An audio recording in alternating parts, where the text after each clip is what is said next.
송구영신 예배 때 그 새롭게 변화되기 위한 그 5가지 조건에 대해서 살폈는데, 어떤 분이 말씀이 참 좋았는데 다 까먹었다고 그러셨어요. 그래서 제가 또 사람은 원래 잘 망각의 동물이잖아요. 그래서 제 생각에도 우리가 또 기억하고 또 되새겨야 될 좋은 내용이기도 하고, 또 내용은 기억나더라도 실제로 살아내는 거하고는 또 다른 문제잖아요. 그래서 다시 한번 그 요약 정리하는 게 좋겠다 싶었습니다. 첫 번째, 한번 기억을 떠올리면서 한번 생각해 보십시오. 첫 번째 변화의 조건은 생각입니다. 우리 사람들은 자기가 품는 마음과 생각을 따라 인생이 살아가도록 그렇게 돼 있잖아요. 그래서 무엇을 생각하느냐가 곧 그 사람의 그 인생과 삶의 그 내용과 또 방향을 결정하게 되죠. 그래서 어둡고 추한 생각을 하면 그 인생이 어두워지고 추해지고, 또 밝고 선하고 아름다운 생각을 하게 되면 아무래도 그 삶이 아름답고 또 선한 삶을 살게 되죠. 오늘 내가 누구를 도울까, 또 어떻게 사랑할까, 그런 생각을 하게 되면 그 인생의 사랑과 선한 삶의 방향으로 가게 돼 있지 않습니까? 그죠? 또 오늘 뭐 어떻게 나쁜 누굴 속여서 한탕할까, 그러면 또 그렇게 살게 돼 있잖아요. 그러니까 무엇을 생각하느냐가 곧 그 사람의 인생이죠. 그래서 사랑과 화평의 생각을 하면 화평해지는 것이고, 또 미움과 다툼의 그 감정에 빠져서 꼬리에 꼬리를 물고 또 꼬리에 꼬리를 물어서 그 생각의 소용돌이에 빠져들게 되면 결국 그 생각의 열매와 결과를 먹게 되어 있습니다. 로마서 8장 5절 6절 말씀 같이 읽겠습니다. 육신을 따르는 자는 육신의 일을, 영을 따르는 자는 영의 일을 생각하나니 육신의 생각은 사망이요 영의 생각은 생명과 평안이니라. 육신의 생각도 있고요, 영의 생각, 하나님의 성령의 생각, 그런 영원한 생각이 있다는 것이죠. 그래서 해야 될 생각이 있고 또 하지 말아야 될 생각을 구별하는 삶이 참 필요합니다. 생각난다고 다 생각해서는 안 되고, 무엇을 생각할 것인가, 어떻게 생각할 것인가. 그래서 종교개혁자 마틴 루터는 새들이 여러분 머리 위로 날아다니는 것은 여러분 잘못이 아닙니다. 하지만 당신 머리에 둥지를 틀게 하는 것은 잘못입니다 하고 이렇게 말했어요. 우리가 좋지 않은 생각, 또 정욕적인 생각, 또 그 다툼과 미움의 생각이 막 이렇게 들 수 있잖아요. 그렇지만 그것이 그 생각이 또아를 틀고 내 머리에 파고들도록 그렇게 내버려 두는 것은 자기 잘못이다라는 거죠. 그래서 결국 무엇을 어떻게 생각하느냐가 그 자신의 미래와 삶을 결정하기 때문에 우리는 행동과 삶의 뿌리가 되는 그 마음의 그 생각을 죄악으로부터, 세상으로부터, 마귀로부터, 정욕으로부터 자기 자신을 지켜내야 합니다. 잠언 4장 23절 말씀 시작. 모든 지킬 만한 것 중에 더욱 내 마음을 지키라. 생명의 근원이 이에서 남이니라. 아멘. 그러면 나의 생각을 지켜내고 또 내 생각을 거룩하게 하기 위해서는 어떻게 될까요? 나의 생각을 바꿀 수 있는 강한 진리가, 또 내 생각을 정화시킬 수 있는 그 순전한 그 내용이 내 생각에 영향을 끼칠 수 있는 절대적인 것이 내 안에 들어와야 되잖아요. 그것이 하나님의 말씀이죠. 하나님의 말씀은 영원한 생명이요 또 진리요 빛입니다. 그래서 두 번째 변화의 조건은 말씀입니다. 하나님의 말씀은 우리의 생각을 들추어내고 우리의 생각을 바꾸고 또 새로운 기준과 방향을 제시하는 것이 바로 하나님의 말씀입니다. 히브리서 4장 12절 13절 말씀 보시면, 하나님의 말씀은 살아있고 활력이 있어 좌우의 날선 어떤 검보다도 예리하여 혼과 영과 및 관절과 골수를 찔러 쪼개기까지 하며 또 마음의 생각과 뜻을 판단하나니 지으신 것이 하나도 그 앞에 나타나지 않음이 없고 우리의 결산을 받으실 이에 눈 앞에 만물이 벌거벗은 것 같이 드러나리라.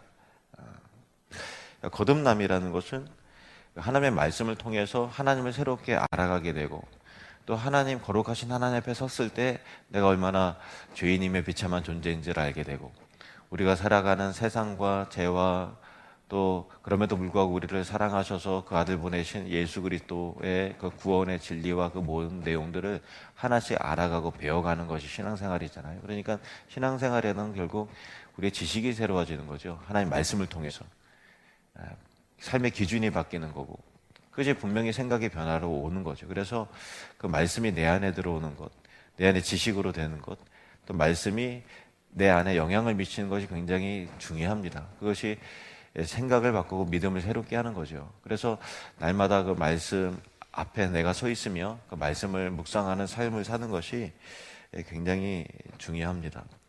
이제 두 번째 변화의 조건이 바로 말씀이었고요. 세 번째 변화의 조건은 성령입니다. 같은 말씀을 듣더라도 성령이 내 앞에 그 뜻을 밝히 드러내지 않으면 그 말씀이 내게 와닿지도 않고 또 감동도 안 되거든요. 말씀의 빛이 비춰야만 어두운 우리의 눈이 밝혀져서 그 말씀이 살아계신 하나님의 말씀으로 와닿고 들리는 거지, 성령의 역사 없으면 구원의 역사도 없고 말씀이 풀어지지도 않고 깨달아지지도 않는 거예요. 그래서 성령님이 내 안에 들어오시고 나를 새롭게 비춰주시는 은혜가 나타나야 된다는 것입니다. 예수님도 말씀을 전하셨을 때 어떤 사람들은 그 말씀을 아멘하여 받고 또 삶의 결실 가운데 100배의 결실을 거두는 사람이 있는가 반면에, 어떤 사람은 이를 알고 예수님을 죽이려고 하는 사람이 있었죠. 또 사도 바울이 복음을 전했을 때도 마찬가지였습니다. 어떤 사람들은 성령의 은혜 속에서 그 말씀을 받아서 구원에 이르기도 하지만, 어떤 사람은 마음이 완악해져서 무리들 앞에서 바울을 비방했다라고 하는 것이 지난주 이 예배소의 회당에서 복음을 전한 그 바울의 나타난 그 말씀의 반응 아니었습니까? 그래서 성령님이 내 안에 들어오시는 것이 굉장히 중요합니다. 그래서 성령님이 내게 임하실 때 말씀이 내게 역사가 되고, 그 말씀이 내 생각과 삶을 바꾸게 되고 또 우리의 의지를 새롭게 하는 거죠. 그래서 새로운 변화의 삶을 살기 원하면 성령 충만함을 구해야죠. 성령의 인도하심을 구해야 되고 성령이 내 안에 들어오시도록 구해야 됩니다. 에베소서 5장 18절에 술 취하지 말라 이는 방탕한 것이니 오직 성령으로 충만함을 받으라. 또 누가복음 11장 13절에 너희가 악할지라도 좋은 것을 자식에게 줄 줄 알거든 하물며 너희 하늘 아버지께서 구하는 자에게 성령을 주시지 않겠느냐. 성령을 구하고 또 성령 충만함을 받으시는 저와 여러분 되시기를 축복합니다. 네 번째 변화의 조건은 비전입니다. 성령이 임하면 새로운 것을 보게 돼요. 꿈을 꾸게 되는 거죠.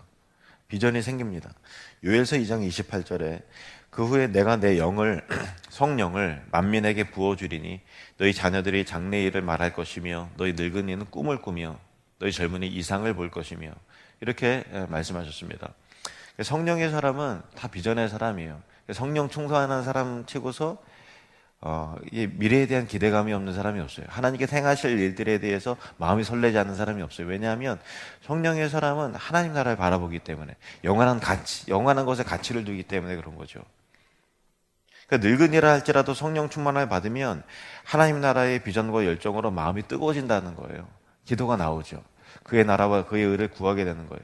그리고 우리는 못하지만 하나님이 하실 수 있다는 것을 믿고 바라게 되죠. 하나님의 약속을 붙드는 것이 바로 비전입니다. 여호수아와 이스라엘 백성들이 가나안 땅을 점령하고 분배하는 데 있어서 문제는 그냥 비어있는, 텅 비어있는 땅을 분배하는 것이 아니라 그 땅에 있는 거주민들을 내어 쫓으면서 정복하면서 나아가는 거였거든요. 그 중에서 난공불락의 요새 중에 하나가 이 헤브론 산지였습니다. 이때 유다 지파의 노당 갈렙이 여호수아 백성들 앞에서 이런 말을 하는 거예요. 여호수아 14장 12절 말씀 같이 읽겠습니다. 그날에 여호와께서 말씀하신 이 산지를 지금 내게 주소서. 당신도 그날에 들으셨거니와 그곳에는 아낙 사람이 있고 그 성읍은 크고 견고할지라도 여호와께서 나와 함께 하시면 내가 여호와께서 말씀하신 대로 그들을 쫓아내리이다 하니 여호와께서 나와 함께 하시면 여호와께서 말씀하신 대로 그들을 내가 쫓아낼 수 있을 것입니다 하고 이제 선포하면서 이 산지를 내게 달라는 이 비전의 사람 노장 갈렙, 성령의 사람이었습니다. 비전의 사람이었습니다. 그래서 갈렙을 통해서 이 헤브론 산지가 유다 지파의 이 지경이 되고요. 그래서 후에 유다 지파의 다윗이 헤브론에서 왕이 됩니다. 참 이 모든 그 과정들을 보면은 참 믿음의 역사와 비전 가운데 이루어지는 그 역사가 보면 참 대단합니다.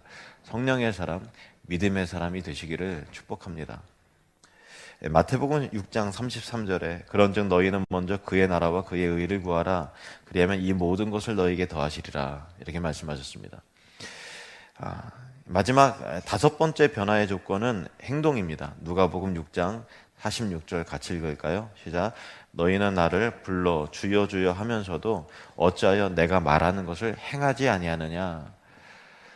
주님은 분명히 행함이 있는 믿음을 요구하셨어요. 물론 이제 구원받는 것은 우리의 착한 행실로 구원받는 것이 아니라 예수 그리스도 십자가의 보혈의 은혜를 믿는 자가 구원을 받죠. 근데 믿음의 사람은 예수님을 나의 주님으로 믿기 때문에 예수님께서 하신 말씀을 행하게 돼 있다라는 거죠. 야고보서 2장 17절 18절 이와 같이 행함이 없는 믿음은 그 자체가 죽은 것이라 어떤 사람은 말하기를 너는 믿음이 있고 나는 행함이 있으니 행함이 없는 네 믿음을 내게 보이라 나는 행함으로 내 믿음을 내게 보이리라. 그러니까 믿음은 행동하는 거라는 거예요. 믿음은 삶으로 행함으로 증명되어야 됩니다. 그리고 행함이 반복될 때 그것은 습관이 되죠.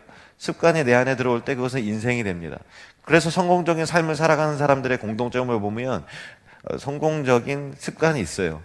좋은 습관이 몸에 배어 있는 거예요. 아침에 일어나는 습관이 있고 인간관계에 좋은 습관이 있고 공부하는 습관이 있고 사소한 거라도 이게 소중하게 생각하는 습관이 있고 정리정돈하는 습관이 있고 또 돈을 쓰는 습관이 있는 것이고 또 말하는 습관이 있고요. 예수님도 습관에 따라서 기도하셨습니다. 그래서 경건한 하나님의 사람들은 영적인 습관이 있더라는 거예요. 기도의 습관이 있고 예배의 습관이 있고 말씀의 습관이 있습니다. 기도에 대한 새로운 습관이 생기고 또 말씀에 대한 새로운 습관이 형성되는 은혜가 있길 원합니다. 그리고 꿈과 비전을 이루기 위한 삶의 진지한 태도가 습관으로 형성되기를 축복합니다. 이렇게 새롭게 변화되기 위한 조건 5가지를 나눴습니다. 2024년이 본다 한 달이 지났잖아요.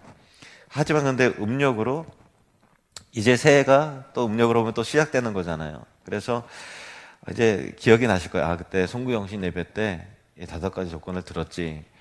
근데 실제로 이게 아는 거하고 행하는 거하고 다른 거잖아요. 제 자신을 봐도 그렇습니다. 그래서 다시 시작했으면 좋겠습니다. 첫 번째는 생각이죠. 생각의 변화가 삶의 변화입니다. 두 번째는 말씀입니다. 말씀이 내 마음과 생각을 변화시키고 삶의 기준이 됩니다. 세 번째는 성령입니다. 성령의 능력을 힘입어 살아가시길 바랍니다. 네 번째는 비전입니다. 그의 나라와 그의 의를 구하는 성령 충만한 비전의 사람이 되십시오. 마지막 5번째 조건은 행동입니다. 경건한 좋은 습관이 있는 행동하는 믿음의 사람들이 되시기를 축복합니다.